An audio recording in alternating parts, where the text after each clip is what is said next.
Now ma'am sing ngasi ma'am video ma ngasi blog sidi koi Facebook ki blog oidoni ko Facebook da paisa fangbagi paisa kamaina tanba yaba paisa kamaina koi fangba yaba adugi maramdane Facebook da paisa tanba sidi yamna alaiba thabakti natte ma'am ko kaigino ID akoigi Facebook da akoi Facebook se hanadi Facebook se chumna sum painaramina ko hojikti akoigi paisa adi Facebook tagi tanba jai habidagi moigi proportional moto on tawba mathau taina ko adugi matungda ko ilai laina di Facebook tagi paisa tanba jai kaigino ID kanaba ko akoi kanaba haksangi khangde sajengi khangde hidak langthakki khangde kanaba karigumba wari khangde ko asigumba thangalagadi Facebook te jangna akoi paisa tanbagi lambi se phangya ba kaisu natragadi akoi chumnagi ai koi chak thongi doi chatli haiba sidine kaimta kanaba laite ba ko kaigino ID khoisu tawbani na khangya ba ko kuina di changi ID akoi log lay ba loina akoi post se ko akoi photo thangali post video thangali release video si puna makse log lay ba asi log se amamam tawna hangakani ba ado akoi Facebook ta mina di sum mathau laitra thau laitra khotra si sum hai thau laiba laitabagi wari nate asi thabak se ID alaiba thabak ti nate thaba ma tawba ka si wagara poni ko ojabu oirasu office ki thabak pu tawrasu jum ki thabak ama oina ba tawba ka se wagara poni phagi jaba nate ba ko ado akoi su tawye ba tawba se akoi su Mangi damak ta kana na ba hida ka kang thangat pa sa mayam na nusi duna sum subscribe to birai follow su to birai like comment to birai ko ado kana gumna akoi adi akoi gi sum kambu oigera mi kambu hana di akoi gi dum like chidi dum chatlina ko like dum comment ka se pire hoji ti pasa haidi phange hai se mi na pasa phangi doi ni ka do doi no ana khanna su like comment to birak to fujawi nusi bina adi nusi dana bu tawira nusi na bu tawira dudi haijang jadre ko unfollow bu tawbirak pasu yauri me ama ko adu kasu na tema amathum pikna tawrini wakhan mi macha ona tawrini ba ko adu kasu khalluno kosu me am uya ba unfollow torok ba ko su me am unfollow to ko na janing de ba ko ning de ba mi sing de ko su unfollow to thoki kai ni id aigi video jening de ba aigi like comment tawning de ba adu madudi haidi ko koi kai hatare mana su haidi koi se video se jeng ga like comment dum id imang dana amangang ba mi matung dana amangang dum su me ama ko su na kong ta ba ni na adu se pude ko na aina sum unfollow to thoki kare ba ko mathau ta de ma haidi ma ai kai dum follow ma ai followers ID ama meyang ta ba kai sum ta kai ba laita ma nai khalle ba ko ado mayam ko Facebook tagi paisa tan ba se lai lu nya ba ilai na tan ba jai ado gi lu su lui la su lai mai hai tare ko mayam da ado sum to ID masana ko gi talent lay ba oira di taw kaisum kai de jamna ID jangna koi glow oinia ba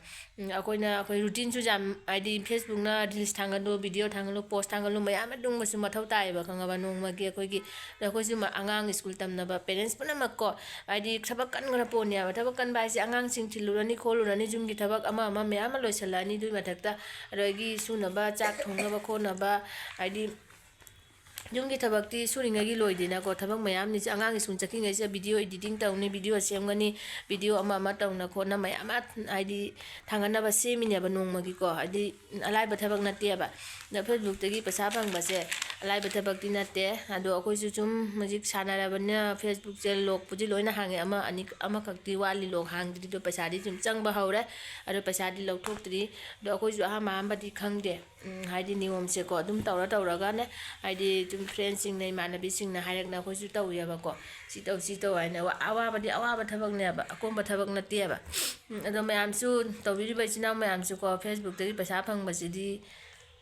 akoi gi ID kai hai tare akoi gi lik na akoi dollar se akoi gi mapani dollar amana akoi sigi dollar lupa marfu manga oi dunya ba ado video ma thangat pade kaisu dumaina dollar am sa ponte ba aduna video do viral chalagani ba ko video do ai video se viral chat ki ba ma share to bi ga like view ka lak pa se ji kani ba ko dollar sa do so lai Facebook te gi paisa balising ID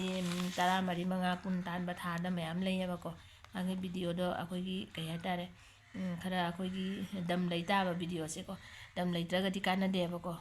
do mayam su to view to gni ai khaladi ngamna ba hona bi wati wa bani ko ado matam di khara kuina che su asi che khoi gi laibak ta su lai da ba satlaw na khoi gi kai hai tare satlaw na ko khoi gi keno blog se hang ba su jawe ba ko ai pungchai chai lai re skun de la ga blog se nam bane ba ko ꯑꯗꯣ ꯑꯩꯈꯣꯏꯒꯤ ꯁꯠ ꯂꯥꯎꯅ ꯍꯥꯏꯗꯤ ꯂꯣꯛꯁꯦ ꯍꯥꯡꯕꯁꯨ ꯌꯥꯎꯔꯤ ꯑꯩꯒꯤꯗꯤ ꯊꯥ 5 ꯇꯔꯨꯛ ꯁꯨꯔꯦ ꯂꯣꯛꯄꯨꯗꯤ ꯂꯣꯏꯅ ꯍꯥꯡꯉꯦ ꯑꯃꯈꯛꯇ ꯉꯥꯏꯔꯦ ꯑꯗꯣ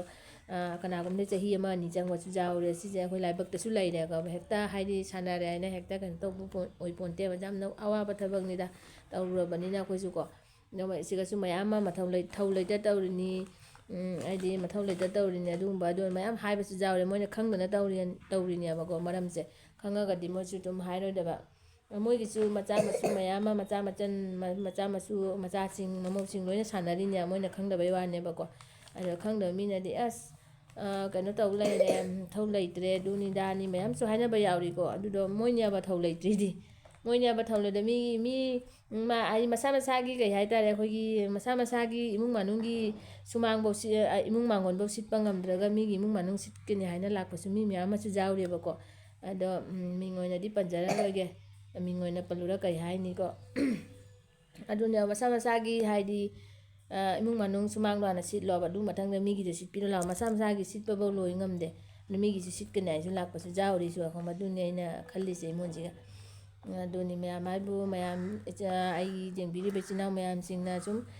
ꯅꯨꯡꯁꯤꯕꯤꯗꯨꯅ ꯁꯨꯝ ꯁꯕꯁꯀ꯭ꯔꯥꯏꯕ ꯇꯧꯕꯤꯔꯝꯃꯨ ꯂꯥꯏꯛ ꯇꯧꯕꯤꯔꯝꯃꯨ ꯁꯨꯝ ꯃꯊꯪꯗꯁꯨ ꯚꯤꯗꯤꯑꯣ ꯑꯃ ꯄꯨꯔꯒ ꯕ꯭ꯂꯣꯛ ꯂꯥꯛꯆꯒꯦ ꯃꯌꯥꯝꯅ ꯅꯨꯡꯁꯤꯕꯤꯗꯨꯅ ꯑꯩꯁꯨ ꯅꯧꯅ ꯇꯝꯖꯔꯛꯄꯅꯤꯅ ꯌꯥꯝꯅ ꯍꯩꯖꯗ꯭ꯔꯤ ꯃꯌꯥꯝ ꯕꯥꯏ ꯕꯥꯏ ꯉꯁꯤꯒꯤꯗꯤ ꯂꯣꯏꯔꯦ